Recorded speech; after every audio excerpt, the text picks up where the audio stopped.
TISA siempre fue planteado como un acuerdo de libre comercio.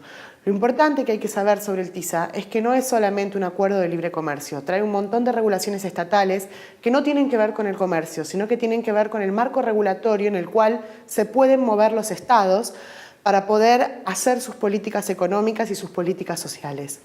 El TISA tiene consecuencias en distintos planos, pero las consecuencias que trae este tipo de acuerdos son distintas para la región, para América Latina, que para el resto del mundo. Una de las consecuencias principales es la consecuencia económica. Las ventajas comparativas que tenemos en América Latina generalmente están asociadas a los recursos naturales, al aprovechamiento de los recursos naturales y del suelo, de los minerales y de las cosas que plantamos en la tierra.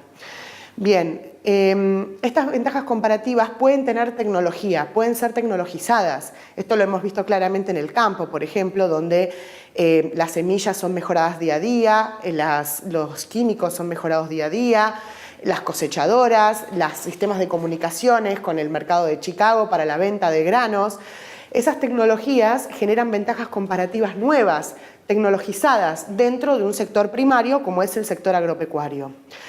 Cuando TISA entra al país, lo que se hace es liberalizar todo ese sector, con lo cual las empresas multinacionales tienen la capacidad de venir, invertir y quedarse con aprovechar esas ventajas comparativas tecnológicas que generan los sectores primarios y llevárselas afuera, empezar a operarlas en el resto del mundo.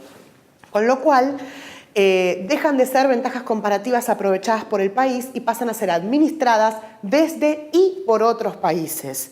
Esto es muy importante, ya que a nosotros nos quedaría nada más que la ventaja comparativa del factor tierra, o sea, aquello que no se puede exportar fácilmente, porque yo no puedo trasladar la tierra desde América Latina hacia el resto del mundo. Sí puedo vender sus productos.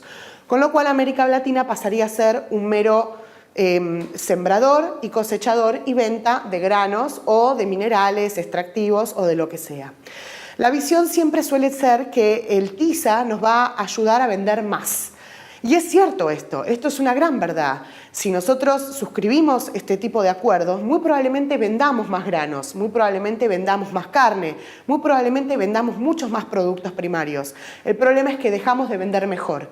El problema es que esa tecnología que genera el sector primario la pasan a vender otros sectores, otras empresas en otros lugares del mundo. Y entonces la visión sería la visión de vender más, no una visión de vender mejor. Y por ende no aumento la productividad de la mano de obra de América Latina y por ende no aumenta el salario real.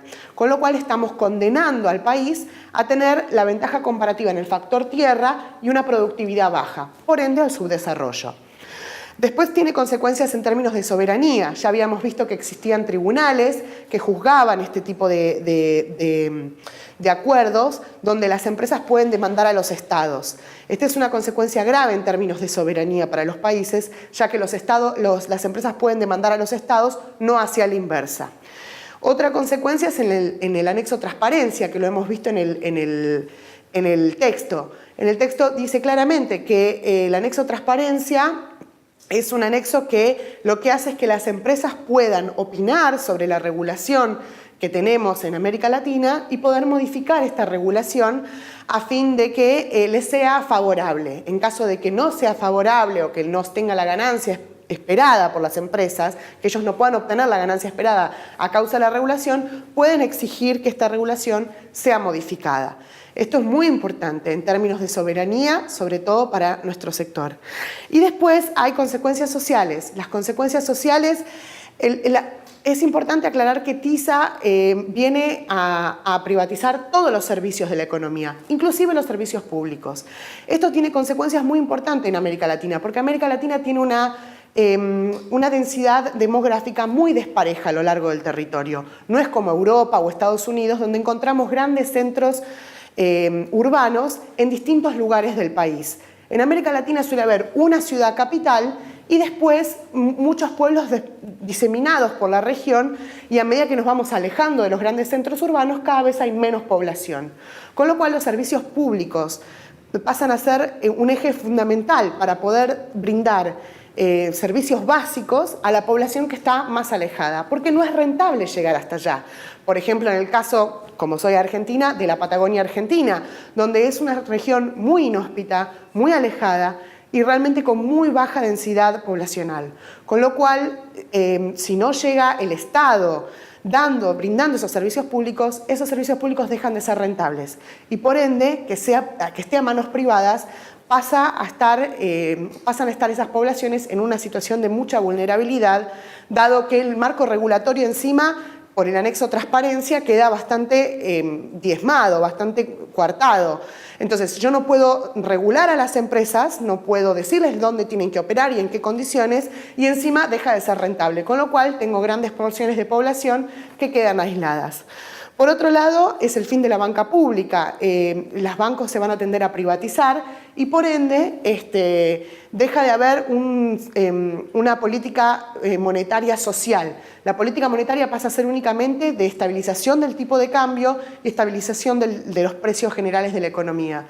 Pero deja de haber, por ejemplo, acceso al crédito para jubilados, para las personas más carenciadas, y los fondos de pensiones por ahí también podrían ser privatizados. Esto es muy importante porque la banca pública en América Latina, sobre todo en países como en Uruguay, la banca pública es realmente un eje fundamental de la economía y regula muchísimas las políticas sociales del Estado.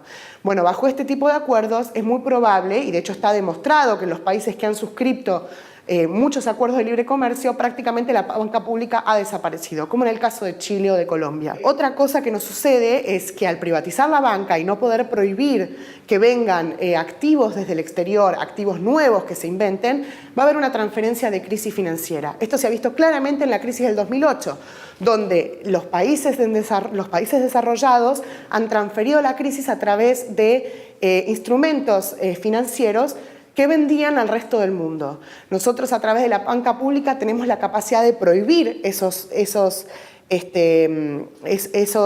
instrumentos para que eso no se pueda comercializar en el país y no puedan importar las crisis financieras.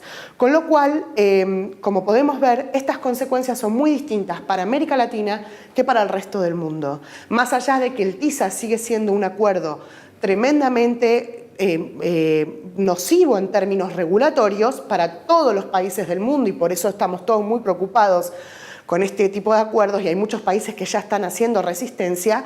Para América Latina las consecuencias son aún más severas.